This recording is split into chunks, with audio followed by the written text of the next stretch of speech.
Well, welcome back, ladies and gentlemen, to Apple Rush Brands channel, striving to provide quality consumer packaged goods from manufacturing to distribution. Joining us today, we have Tony, as always, the Chief Executive Officer. Welcome back, sir. Hey, it's great to see you again, Kyle. And always a pleasure to have you back, man. So last time we kind of briefed a little bit about your history. We dove down into the company, and today I kind of want to unpack the balance sheet side of things. And based off that last interim, you guys saw revenues of right around 334,000. Can you kind of just brief on guidance, what you guys see coming forth this year, and anything that you think is relevant? Yeah, we see some challenges still with, the pandemic that went on and supply chain issues. We had missed opportunities with being able to produce product on a timely basis. We're making our product and we make it, we sell it, and then all of a sudden we're in a situation where we can't make product because there's no capacity at the brewing operation.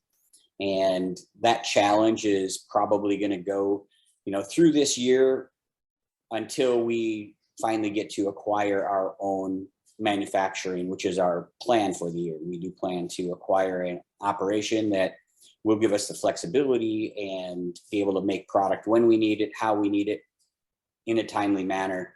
We have plenty of aluminum. We've got plenty of, products to be able to do. We just need to be able to produce on a regular basis. Now, moving kind of from the asset to liability standpoint, you mentioned you got about 4.2 million assets against about $1 million in liabilities there. How do you guys kind of feel about the structure and how you feel about kind of moving forward? I mean, it's fairly robust, but any insight you can offer there as well would be great.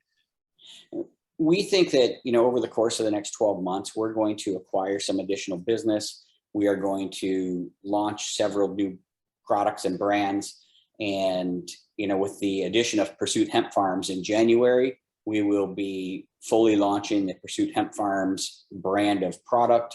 We just processed 80,000 pounds of hemp and are converting that into CBD, Delta-8, HHC, that sort of thing.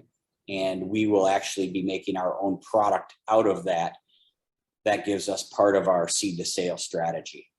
Yeah, it sounds like you're going to have some pivotal catalysts hopefully coming up this year, which is very intriguing. You guys are doing a lot of different things, to say the least, in the consumer packaged goods sector right now. So from a cap structure perspective, when we're talking about just the shares outstanding here, do you have any insight from like the insider versus institutional and retail?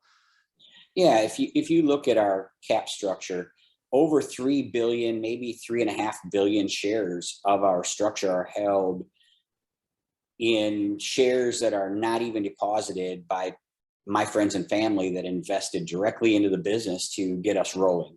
Okay.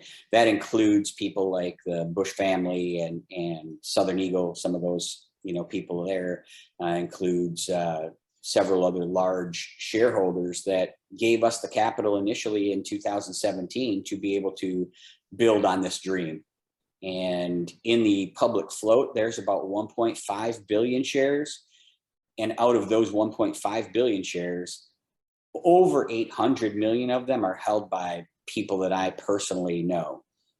It's actually close to 1 billion of those shares are held by people that I've talked to on the phone or our friends, family, and that sort of thing, including the former CEO of the company, Bob Core. He owns a very large block and he's not sold it either. That's great to hear, just to see some, some mission driven behind the company and seeing you guys got a decent stake in it here. Just kind of moving forward again, I just want you to reiterate, you kind of touched on some of the hemp stuff, but I wouldn't mind just giving some insight on what the investors should be most paying attention to and what you think is most relevant moving forward. Well, I think that, we are going to be making some announcements on what we are growing for the year in the hemp space. We're going to make some announcements on what we are doing on the production side, what products we are launching, where we're going to be launching, some new branding with a new packaging design that is going to come out for Element brands and the Element C and Element D beverage line. We are making it much more aggressive so people understand what Element Brands really is. And we are going to add some additional social marketing through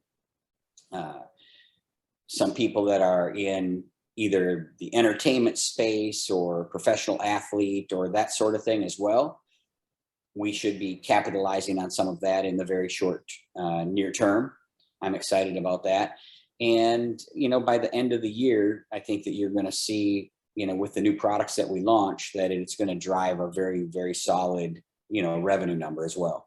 On that note, Tony, I definitely appreciate these insights today. And I want to pass the question up to the viewers here. We'd love to know what you think about all this in that comment section below. Consider subscribing, because as news comes down the wire, of course, we'll continue to update you here. But on that note, stay cool, stay awesome. And as always, I look forward to catching you in the next one.